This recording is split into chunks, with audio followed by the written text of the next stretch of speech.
प्रभु यीशु मसीह में स्नेही बंधुओं, हमारे पिता ईश्वर और प्रभु यीशु मसीह आप लोगों को अनुग्रह तथा शांति प्रदान करें। कलीसिया के प्रतिष्ठा काल के चौथे इतवार में हम लोगों के मनन चिंतन के लिए माता कलीसिया प्रभु यीशु मसीह के राज्यत्व का पर्व हमारे सामने प्रस्तुत करती है। आज सारी कैथोलिक कलीसिया प्रभु यीशु मसीह के राज्यत्व का पर्व मना रही है। इसका मतलब ये है प्रभु यीशु मसीह संसार का राजा है। प्रभु यीशु मसीह को छोड़कर हम लोगों के लिए कोई राजा है नहीं। बिल्कुल इस दुनिया में अगर कोई हमारे शासक हो, हमारे ऊपर शासन करने वाला कोई हो, वो प्रभु यीशु मसीह है। इसका कारण यह है कि पुराने विधान में जब इस्राएली लोग मिस्र देश की गुलामी से निकलकर बाहर आए, 40 साल लंबे साल मरुभूमि से सफर करने के बाद जब उन लोगों ने कनान देश में प्रवेश किया तो उन्होंने देखा कि चारों तरफ बहुत सारी जनता, बहुत सारे समुदाय के लोग रहते हैं। वे बड़े शक्तिशाली लोग थे, उनके राजा थे, उनके पास शस्त्र थे, उनके पास घोड़े थे, उनके हर प्रकार की सुविधाएं थी। तो इस्राएल को ऐसा लगा कि हमारे पास कोई राजा नहीं है, अगर कोई शत्रु हम पर हमला करेगा तो कौन हमें बचाएगा।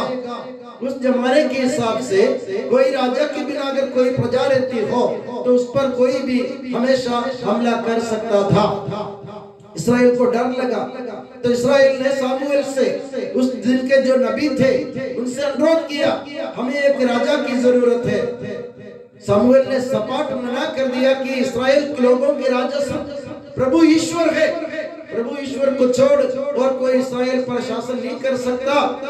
जनता ने उनकी बात नहीं मानी, जनता ने जिद किया और सामुएल ने ईश्वर के सामने गिड़गिड़ाया और ईश्वर असंतुष्ट होकर, ईश्वर संतुष्ट नहीं हुए, ईश्वर असंतुष्ट होकर ईश्वर ने कहा मैं इस प्रजा की इच्छा पूरी करूंगा।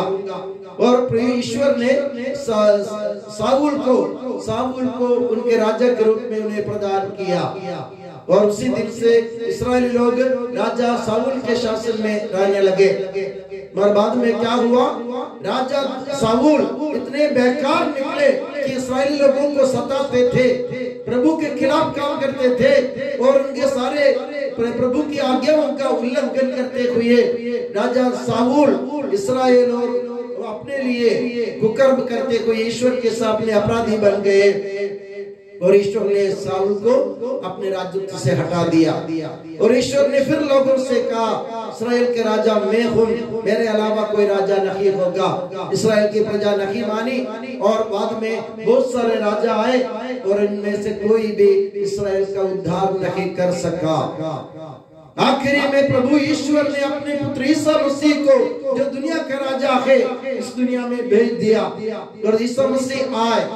आप जानते हैं दुनिया का दस्तूर क्या है।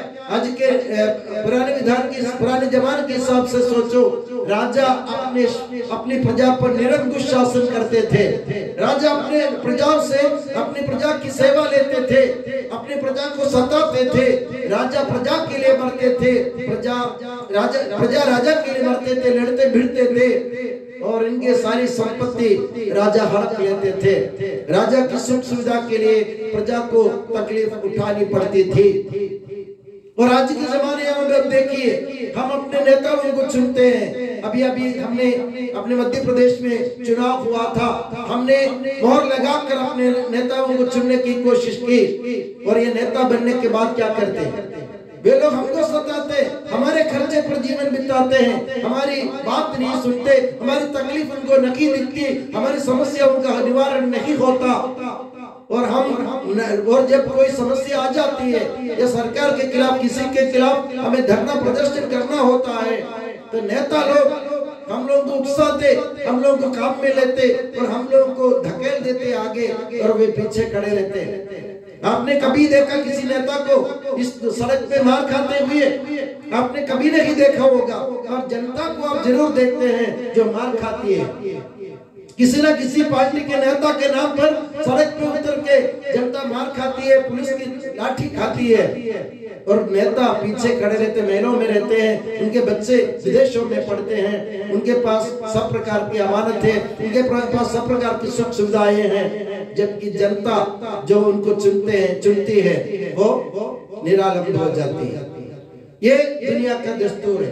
मगर ईसा मसीह ने जब जिस दुनिया में आने के बाद ईसा मसीह ने लोगों को स्पष्ट शब्दों में समझा दिया, मैं राजा जरूर हूँ। ईसा मसीह को जब प्राणदंड देने के लिए पिलातुस के सामने पेश किए जाते हैं तो पिलातुस उनसे एक सवाल करता है, क्या तुम राजा हो? तो ईसा मसीह ने पहले जवाब नहीं दिया, उसके बाद फिर उन्होंने दोबारा पूछा, तो ईसा मसीह ने पिलातुस को जवाब दिया, मैं राजा जरूर हूँ, मैं राजा जरूर हूँ, मगर मेरा राज्य इस संसार का नहीं है, मेरा राज्य इस संसार का नहीं है। और जब प्रभु यीशु मसीह को पकड़ने के लिए प्यादे आए थे, सैनिक आए थे उनको पकड़ने के लिए, गिरफ्तार करने के लिए, तो पेतरुस ने तलवार उठाया। प्रभु ने पेतरुस से कहा, तुम्हारे तलवार म्यान में कर दो। और वो पेतरुस को समझाते हुए कहता है, प्रभु यीशु मसीह कहते हैं, क्या तुम ये नहीं समझते हो कि अगर मैं अपने पिता से मांगूंगा तो पिता 12 से ज्यादा वृंदों को भेजेंगे, 12 से ज्यादा टुकड़ियां भेजेंगे सेना की, और मुझे बचा लेंगे। मगर मैं ऐसा राजा नहीं हूँ जो जनता को परेशान करता है। यीशु मसीह ने कहा, मैं ऐसा राजा नहीं हूँ जो जनता मेरे लिए मरे, मगर मैं ऐसा राजा हूँ जो मैं जनता के लिए मरूंगा। दुनिया में ऐसा कोई राजा कभी नजर नहीं आया मेरे प्यारे बंधुओं, जो अपनी प्रजा के लिए मरने को तैयार रहता है, जो अपनी प्रजा की सुख सुविधाओं को ध्यान देता है। जब प्रजा बीमार है तो राजा उनको चंगा करता है, जब उनको भूख लगती तो राजा उनको खिलाता है, जब वे लंगड़े होते हैं उनके हाथ पकड़ के चलाते हैं, और जब वे बेघर होते हैं तो उनको घर में बसाते हैं। ऐसा प्रभु यीशु मसीह अकेला राजा है जो इस दुनिया में, तो दुनिया की नजर से हम प्रभु को अगर मापेंगे तो प्रभु दुनिया की नजर से राजा नहीं है, क्योंकि कोई राजा अपनी प्रजा के लिए मरेंगे नहीं इसलिए। मगर प्रभु यीशु मसीह असली राजा इसलिए है कि वो अपनी प्रजा को अपने जीवन देते हुए, अपने प्राण देते हुए अपनी प्रजा को पापों से, अंधकारों से और अपने हर प्रकार के कुकर्म से, विद्रोह से, हर प्रकार के पापों से बचाकर प्रभु ईश्वर के राज्य में पहुंचा देता है। तो मेरे प्यारे बंधु, हमको दो बात मानने की जरूरत है। सबसे बड़ी बात ही प्रभु यीशु मसीह असली राजा है। दूसरी बात यह है कि प्रभु यीशु मसीह का राज्य इस संसार का नहीं है।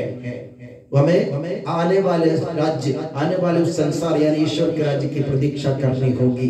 अगर हमें ईश्वर के राज्य की प्रतीक्षा करना हो तो हमें क्या करने की जरूरत है? प्रभु यीशु मसीह को एकमात्र राजा के रूप में मानो, जो अपनी प्रजा के लिए मरने को तैयार रहता है, और उसी राजा की आराधना और उपासना करो। आज के हर बार हम जब भजन कीर्तन करते हैं पवित्र बलिदान में, तो हम गाते जरूर है, मैं उसको चुन के गाता हूँ। आज भी हमने गाया, क्या गाया था?